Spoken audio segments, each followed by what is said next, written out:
How is good old Gracious? Enjoying the afterlife. My money?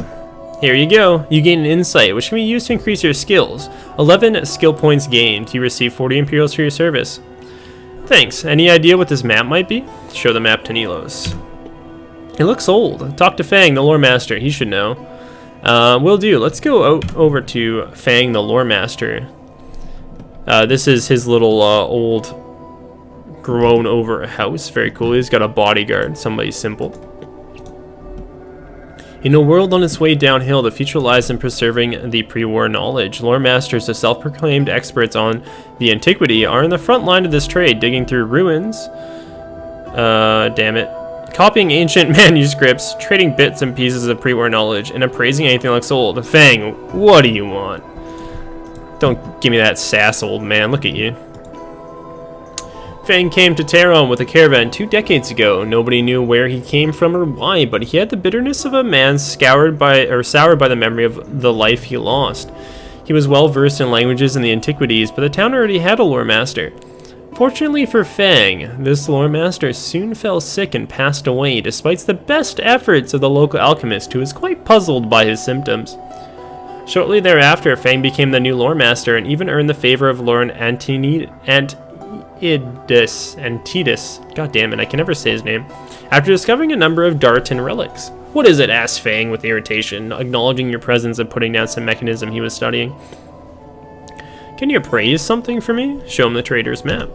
A wise choice. Many people sell very valuable items without realizing their true value. Let me see. This! It can't be. It can't be. Fang puts down the map, looking shocked. This, my friend, is an extremely valuable artifact. I'll be honored to research it for you, but it will cost you 50 Imperials. Pay him the money, we have it. It's a fabled map of Thoragoth. It shows the way to the Magi's artifacts that were buried when the war ended to prevent them from falling in the wrong hands. I've heard about this map, but never thought that one day I'll be holding it in my hands. Fang pulls out a magnifying glass. Something is written at the bottom in the glyph language. The Eye of Thoragoth will show you the way, he reads slowly. The Eye of Thoragoth, whispers Fang, looking at you with widened eyes. He goes to one of his chests and starts digging through its content until he finds what he's looking for. A large, round, tricolor crystal, my bloody hell. Framed in gold, the center of the crystal is completely black, giving it the appearance of an eye. I found it long ago in the ruins west from here. It was shining softly and warm to the touch. That's how the gem will guide you. It will glow brighter and brighter the closer you get. Now I'm too old to go with you, but I'll let you borrow the eye for 100 Imperials. I know that I can trust you to bring it back when you find the treasure of the Magi. And again, we have the money, so let's pay him. Fang counts the money twice and then carefully hangs the Eye of Thoragoth around your neck. The crystal feels heavy and warm. Somehow you feel different. Don't forget to bring it back, reminds Fang, reluctantly letting go of the eye. Talk to Lord Antidus and he will know what to do next. Before you go, Bartholomew, I have a favor to ask. Lord Antidus has invited another lore master to Theron. While I'd welcome a chance to work with a fellow lore master, Cassius, the new lore master, wouldn't tolerate a second opinion and would surely get rid of me. I'm too old to beg, Bartholomew, but I'm begging you to help me. Get rid of Cassius for me, and I'll pay you well. He's probably at the inn already, so don't waste your time. Well, I am an assassin. How much will you pay me? 50 Imperials?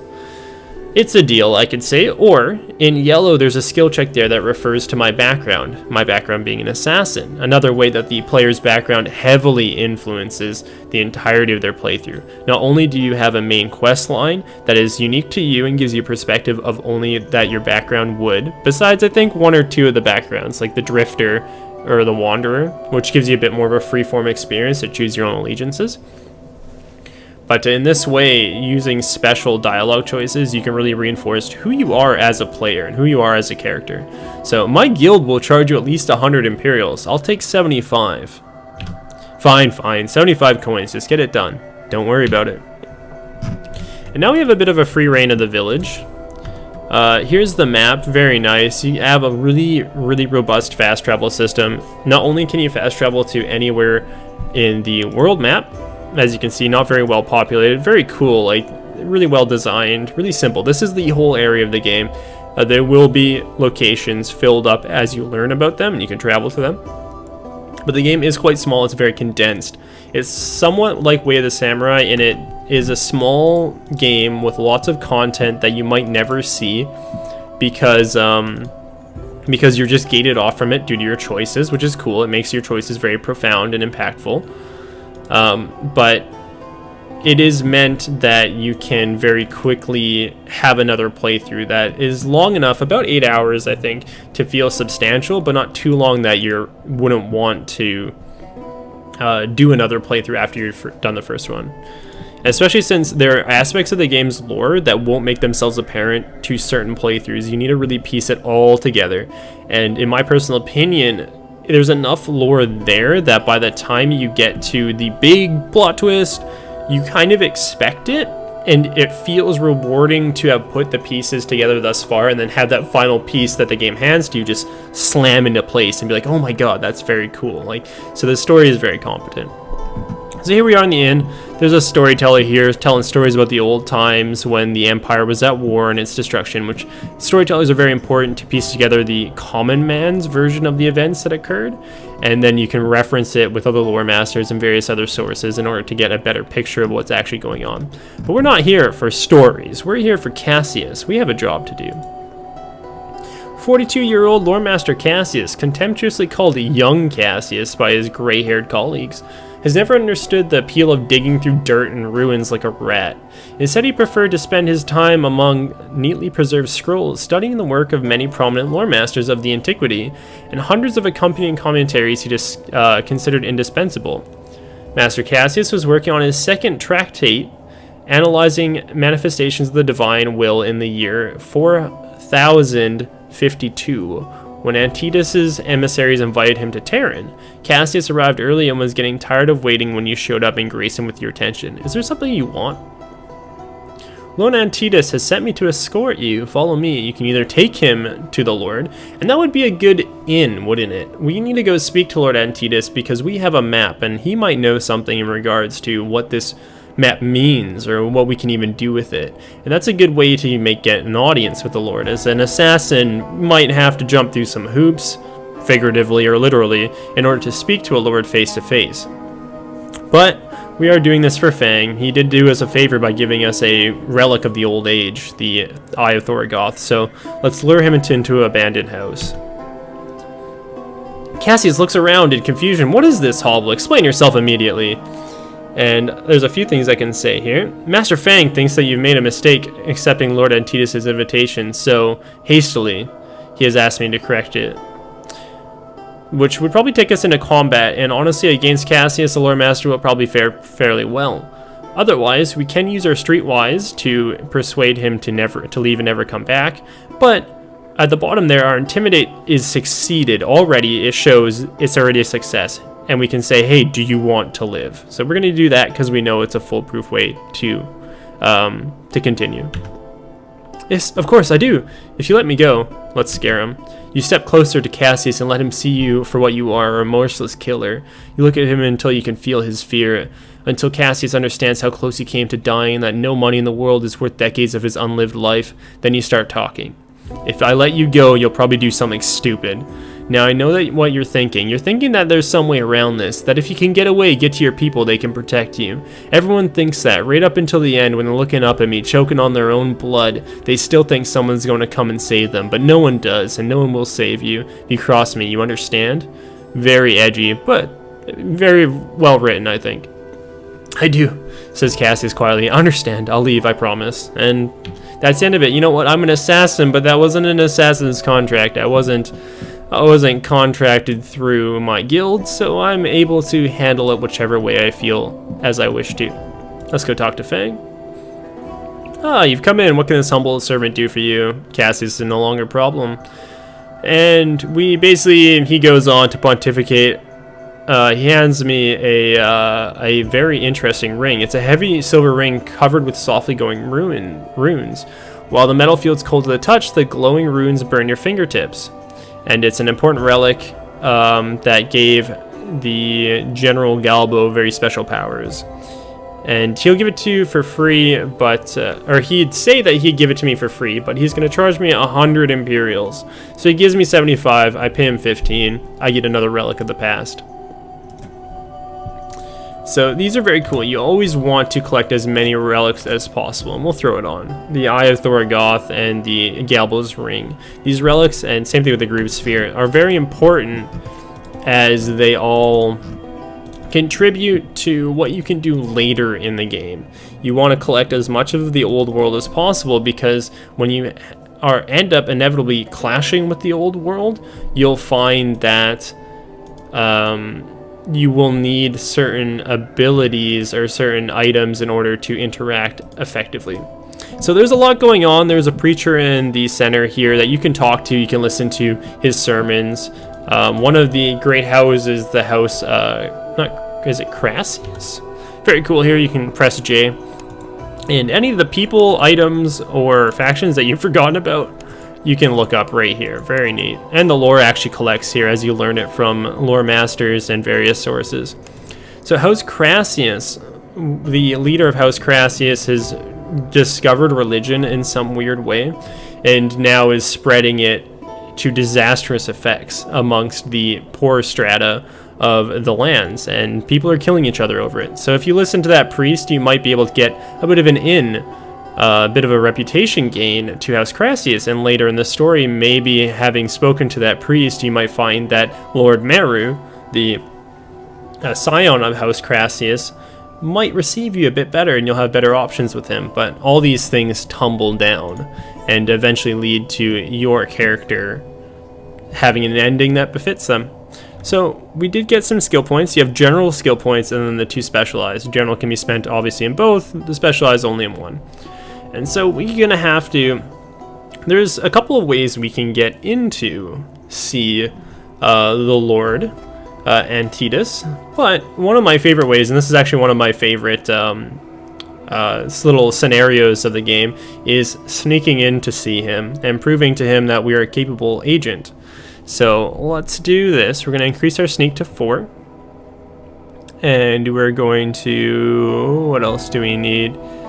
We'll increase actually we'll leave our streetwise. The one thing that I would recommend, and this was mentioned by one of the community members that plays the game, and there's some very good guides. The Beginner's Guide to Age of Decadence, I believe, is written by a gentleman named Squeak, is to leave a general skill points pool just on its own, so that if you ever do get into a situation where you don't have the required skill check to pass, continue down the path that you'd like to, you can save, load. Unfortunately, there is a bit of saves coming in this game. It's very much like a choose your own adventure book, where sometimes you will need to go to the back page because you died or because you made a choice that you weren't quite sure about.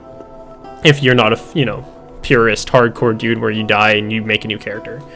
But there, you kind of want to have a spare section of skills so that you can get through the way that you'd like and just continue on. It's a little bit of a shortcoming of the game, as the game doesn't really do anything with failure. Typically, a lot of times if you just fail really very completely, you just die. And it's just game over, and you have to load a save, especially during the combat sequences where, unless you're like very well equipped with bombs and liquid fire and things to really like provide negatives to enemies during combat, you're probably going to be rolling the dice, and you probably will die and have to just keep reloading that combat sequence until you win. If you don't get hit in this one turn, or you do get a hit in this one turn, like there's a lot of that. We're just like hoping against hope that you get done right.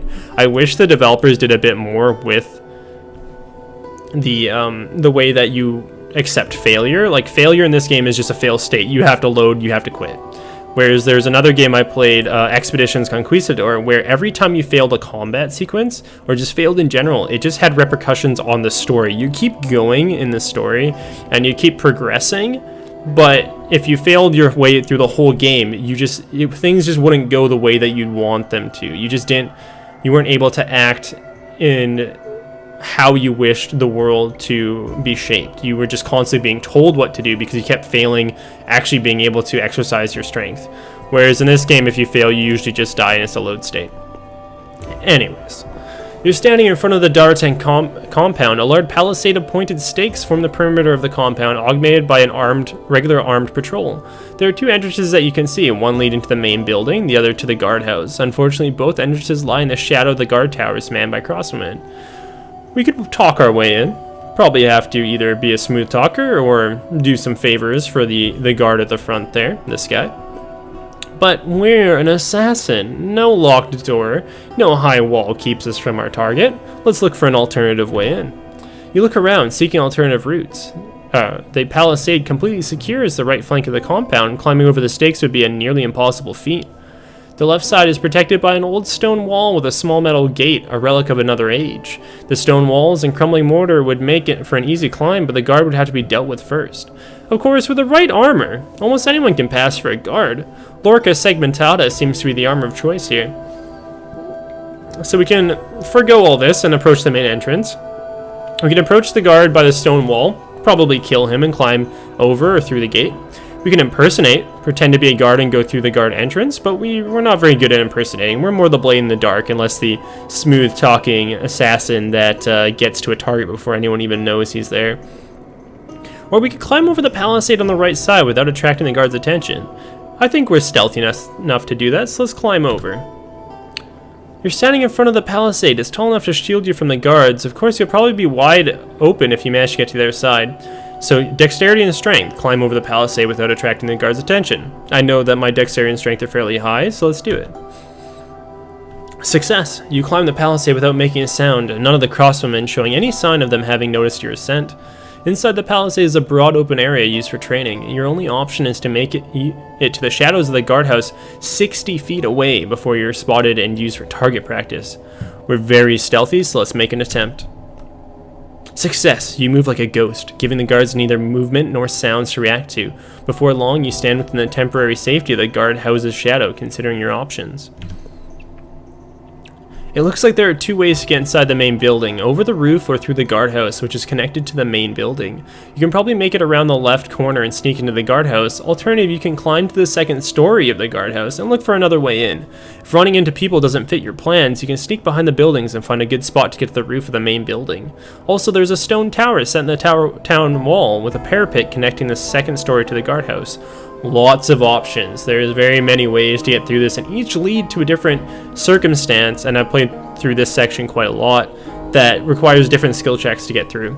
Also, there is a lot of Z fighting that I've noticed in the game, a lot of flickering, and I think as I've spoken with the community, it seems like a lot of it's related to the way shadows are rendered in the engine, so again, the game's not pretty to look at for most times. Let's quietly make our way to the back of the palace and go to the east side of the compound, so let's see if we can climb onto the roof of the main building. Waiting for the guards patrolling to the walls to pass, you move from one shadow to another until you reach a dead corner, formed by the main building's wing and the town wall. Save for a few dead shrubs, it's empty, but it's hard to find a better spot to climb the building. Again, our dexterity and strength to climb the roof. Success! You begin to climb. The old wall provides many handholds, but loose stones and crumbling plaster make climbing very challenging. What seems like hours, you reach the roof, and hanging at the tips of your fingers, peek carefully to evaluate the situation. The palace was built in better times when sunlight was more important than security. 5 windows placed around a decorative tower provide light, fresh air, and potential access for the uninvited. Heavy locks and a guard walking a slow circuit around the tower aim to discourage unannounced visitors. If you're fast, you'll be able to pick the lock on the nearest hatch and jump down, praying you won't land on top of a guard. If you want to pick a better landing spot, you have to take out the guard first. Now, we don't have a very high lockpick, but we do have a high critical strike and sneak. We could wait for the guard to pass you, get behind him and kill him, but I don't know if Antitus would be too happy that we've killed some of his guards to get to him, but I don't know if we're going to be able to pick the lock. We can try it. Failure. We fiddle with the lock, but fail to open it in time and have to retreat. Well, I guess there's only one way to do it. I could load a save and put some points into lockpick, but, you know, we'll work with the options we have to us. Let's wait for the guard, get behind him, and kill him. Success. As the guard passes you, you silently climb up and move across the roof like a shadow. When you get within a striking distance, you lunge, clasping your hand over the guard's mouth as you ram your dagger between his ribs before gently lowering his body to the ground. Baller, we are an assassin after all. We'll take the key. You strip the guard from everything valuable, including the key to the roof windows. Now that the coast is clear, you look for a good landing spot. Guards patrol the hallway, and there are servants in several rooms. Your options seem to be limited to a currently empty display room where Antitus keeps his ancient curiosities, and a bedroom. Well, the bedroom's probably safe. You drop down, landing quietly on a thick carpet. The bedroom provides temporary safety, as you don't expect the guards to barge in here without a good reason. The only objects of interest are several chests. They are unlocked and contain nothing but bedsheets, toiletries, and clothes. There's a ruby necklace on a dresser. You cut the string and pocket the gems, leaving the rest behind. There's a tractate on the side table. Let's have a look. And this is basically a bunch of Old English saying, be a better courtier. You gain insights into the lost art of being a courtier, which I believe improves our etiquette. Time to leave. You peek outside and see a guard patrolling the hallway. The bedroom is almost at the end of the hallway, so once the guard passes it, you'd have to move fast, as you only have no more than 10 heartbeats until he turns around. Of course, if the guard is dead, you won't have to worry about it. Well, we're very fast and very dexterous, so let's make a silent run towards the stairs leading down. Success! You wait for the guard to pass, then dart into the hallway and run as silently as you can, counting the heartbeats. It's clear that you won't make it to the stairs leading down in time. You see 2 rooms up ahead. The guard behind you will reach the end of the hallway and turn around at any moment now. You have no choice but to pick a room and hope for the best. Let's go for the room on the left. You duck into the room on your left. It's a display room where Antidus keeps his ancient curiosities. It's empty at the moment, but it's wide open. You'd be fully exposed if someone were to walk in. Well, we can't stay in here too long, and investigating the displays seems to be asking for trouble. Of course, nobody would leave these unprotected by traps.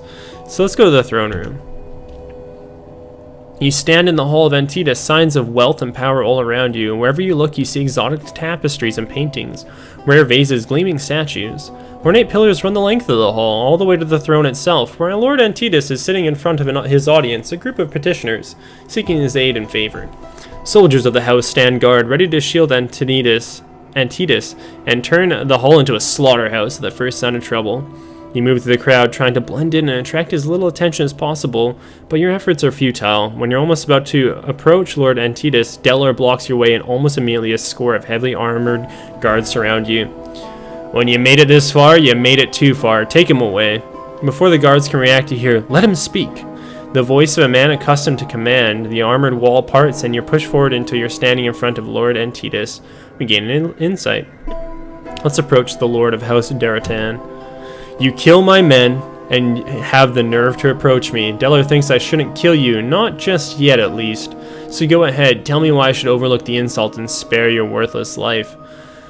Well, of course, because we weren't effective enough to pick the lock and get down into the palace, we had to kill a guard, and somehow he's aware of this, and he's not too pleased. I can either say I want to join House Daratan, or I can show him the map. The best way with these lordly types is to suck up to him, so let's say we want to join House Daratan. We don't need the likes of you here, he says. Oh, well, shit, I guess they don't, really. Now, we can use our body count stat, which is how many people we've killed. Killing folks has always been easy for me. It's not a talent that many people admire, but every now and then it comes a time when you want someone dead. Man of my skills might come in handy. Unfortunately, we don't actually have that much high of a body count. We've only killed 2 people, so let's see if we can use our ace up our sleeve and show them the map. It looks familiar, but that doesn't answer my question. Why should I overlook the insult and spare you your worthless life? I guess that we can use our persuasion, but we're not very persuasive. Or we can just beg his forgiveness. I did kill a few men, but they were no use to you, my lord. Their incompetence was putting your life in danger. Had they been properly selected and trained, I would be dead or in chains, and they would still be alive, would they not? It's a reasonable argument. Failure. Yes, they would be alive, and you would be dead or in chains. I can do nothing about the former, but I can certainly arrange the latter. Delor, take him away. Before you can even grasp the situation unfolding before you, you're pinned to the ground in shackles. It's all downhill from here. You're taken to the dungeon and interrogated. The answers you give fail to satisfy the guards, and soon the torturers take their turn. First they take your fingers, then your eyes. At some point you stop paying attention to pain and your own screams and slowly drift away. Rest in peace. And that's it. That's how that sequence ends. If you don't have the appropriate way to get through that, you die and you'll have to load a save. And since this was just for a demonstration, I don't actually have a save. So, my thoughts on the Age of Decadence. It is a game that is very good at what it does, and is also very frustrating with what it does. My playthrough through it, I played through as a Praetor of House Daratan, the being basically the Praetorian, like the Praetorian guards of the old, basically being a noble knight diplomat of Lord Antitus, and basically led to restore his house to glory. That playthrough was very frustrating for me, but also very rewarding, because when the game is in stride and you have the ability to pass skill checks and you are able to be spec'd in the way that you want to play in the character that you envision for yourself, it's very good. The skill checks and the events are make your character feel very powerful and make the character feel very competent. But when they don't work, and when you are reloading saves for half an hour to an hour, or when, like me, you got into a situation at one point where you had to throw away 3 or 4 hours worth of gameplay because you physically could not progress the story because you had done an event in a certain way and there is no possible way, you didn't have enough skill points, you didn't have a bank of skill points to fall back on to make a skill check. Or if you did do that, and one of the times this situation has arisen where I got through the first level of skill checks, so the first barrier of skill checks with my reserve of points, and then the next barrier arrived that if you pass one skill check, now there's another different skill check after that, and if you fail either of them, you have to be put in a combat situation which you can't win, or you're killed. And so I think that if you are able to deal with the frustrations of this game, there is a very, very cool story behind it, and a RPG that allows a character to feel as though he has an impact on the world, and you definitely, at the end of the game, you change the world entirely. You go through this sort of mystery of figuring out what the Empire was, what destroyed it, what were these creatures that destroyed the Empire, what were these creatures that the Magi summoned, why is their technology? Is this ancient and just in a different timeline, or is this post-apocalyptic a future where they've fallen back to weird old Roman ideals? It is a very engaging story, and you really have to pay attention. There's great writing into it, but if it fails and if you get frustrated too easily, there's a lot in the game that's going to put you in a position where you just don't want to keep playing. So very, very cool game. I wish it did more with its failure states and allowed the player to progress. I also wish at the end of the game there was more of an expanded situation report of what everything happened. I know I got to the end of the game and it kind of gives you this one little readout of, so this and this happened, this and this occurred to your major house. Now there's a new world order, the whole world's destroyed, whatever, all that sort of jazz, similar to the Fallout and slide screens. And I just wish they did more. I wish they talked more about each of the settlements you went to, what happened to them at the end of the game, and each of the people you met. I wish there was a bit more of a reaction, as when I did finally finish the game, it seemed like a single slide just telling me about what my immediate actions at the end of the game did. It just kind of felt like it was a bit too quick, and then I was just right back to the main menu making a new character. But that's good. It's like the Way of the Samurai in that you play through the content the game has, and then you make a new character and you play through the different set of content. So at the end of the day, I would recommend this game. I would say check it out if it looks like it appeals to you. I didn't even really do much of the combat system, but the combat system is very, very robust. It's very cool. There's a lot of different types of targeted attacks you can do and a lot of debuffs you can apply to people. Anyways, thank you guys for watching. Please like or dislike if you see fit. Leave a comment if you have anything to say about the game. The link to the store page will be in the description below. And subscribe if you guys want to see more. These are my thoughts on the Age of Decadence, and I'll see you guys in the next one.